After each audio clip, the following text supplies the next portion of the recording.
नमस्कार दोस्तों, हमारे YouTube चैनल पर आप सभी लोगों का स्वागत है।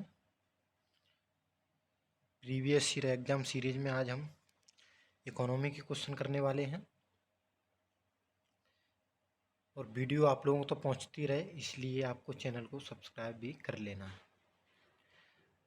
इस पर कई वीडियो हैं हमारे जिसमें इकोनॉमी, पॉलिटी, हिस्ट्री और साइंस, टेक्नोलॉजी और साइंस के क्वेश्चन हमने कवर किए हैं जो कि प्रीवियस ईयर एग्जाम में पूछे गए हैं। तो फर्स्ट क्वेश्चन है हमारा, निम्नलिखित में से कौन सा भारत में सतत विकास लक्ष्यों के कार्यान्वयन के लिए एक नोडल संस्था है। यानी कि सतत विकास लक्ष्य निर्धारित किए गए हैं जो 2023 तक हमें प्राप्त करने हैं। 2030 तक 17 सतत विकास लक्ष्य यानी सस्टेनेबल डेवलपमेंट गोल्स निर्धारित किए गए हैं, उन्हें हमें 2030 तक प्राप्त करना है। उनमें देखिए भुखमरी है, गरीबी है, अच्छा स्वास्थ्य है, स्वच्छ पेयजल है जैसे लक्ष्य शामिल हैं। तो उन्हें हमें 2030 तक प्राप्त करना है। तो इसी के लिए जो नोडल एजेंसी बनाई गई है वो कौन सी है? ए है योजना आयोग, बी विनिवेश आयोग, सी NITI Aayog, D finance commission यानी वित्त आयोग। तो कौन सा है इसमें?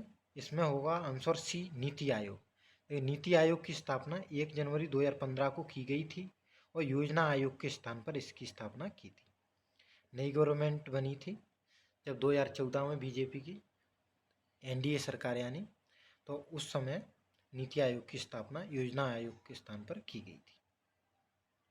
देखिए, भारत सरकार कई आर्थिक, सामाजिक तथा पर्यावरणीय विकास आधारित की क्षेत्रीय केंद्रीय परियोजनाएं संचालित करती रहती है जिन्हें सम्यक निगरानी तथा क्रियान्वयन की आवश्यकता होती है। यही कहा गया है कि जो योजनाएं संचालित करना है तो उनके क्रियान्वयन के लिए एक ऐसी संस्था चाहिए जो सही तरीके से कार्य कर सके। तो इसीलिए नीति आयोग की स्थापना की गई है। ये देखिए, नीति आयोग की स्थापना 1 जनवरी 2015 को की गई है। इसमें एक अध्यक्ष होता है जो कि प्रधानमंत्री होते हैं, ये और वही उपाध्यक्ष की नियुक्ति करते हैं प्रधानमंत्री ही, और जो मुख्यमंत्री होते हैं राज्यों के वो सदस्य होते हैं। और जिन राज्यों में मुख्यमंत्री नहीं है यानी केंद्र शासित प्रदेश हैं उनमें लेफ्टिनेंट गवर्नर उसके जो शासी परिषद है उसके सदस्य होते हैं। तो इसी प्रकार से नीति आयोग का गठन हुआ है। तो अगला क्वेश्चन हमारा, नीति आयोग अस्तित्व में कब आया? तो अभी देखा हमने 1 जनवरी 2015 को नीति आयोग अस्तित्व में आया, यानी कि ऑप्शन सी। ये भी क्वेश्चन बीपीएससी प्री में पूछा गया है।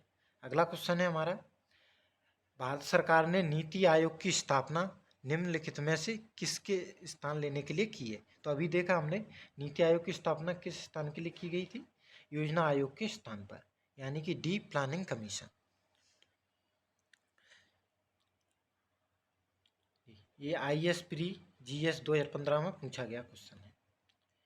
अगला क्वेश्चन है, नीति आयोग के संदर्भ में निम्नलिखित में से कौन सा शासी परिषद में सम्मिलित है? यानी कि गवर्निंग काउंसिल है नीति आयोग की, उसमें कौन कौन सम्मिलित है? तो फर्स्ट है chief minister of all states, और सेकंड है इसमें lieutenant governor of all union territory. तो जहाँ मुख्यमंत्री नहीं है यानी केंद्र शासित प्रदेश है वहाँ के लेफ्टिनेंट गवर्नर।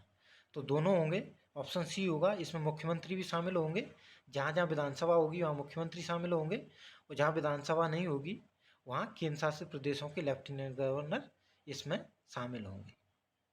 JPPSC में पूछा गया क्वेश्चन है। अगला क्वेश्चन हमारा, भारत में नीति आयोग के उपाध्यक्ष कौन है? तो जिस समय ये क्वेश्चन पूछा गया था उस समय अरविंद पनगड़िया जी थे, वो यही प्रथम उपाध्यक्ष थे नीति आयोग के। लेकिन वर्तमान में सुमन बेरी जी नीति आयोग के उपाध्यक्ष हैं। जो उत्तराखंड में पूछा गया है, BPSC में भी पूछा गया है।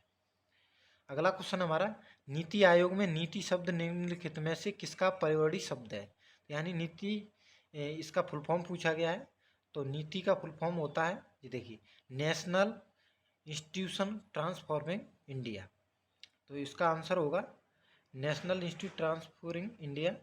ये बी ऑप्शन इसका आंसर हो जाएगा। ये भी EPFO, BPSC, Himachal PCS 3 exam में पूछा गया क्वेश्चन, इसलिए इन क्वेश्चनों को आप ध्यान से देखते चलेंगे।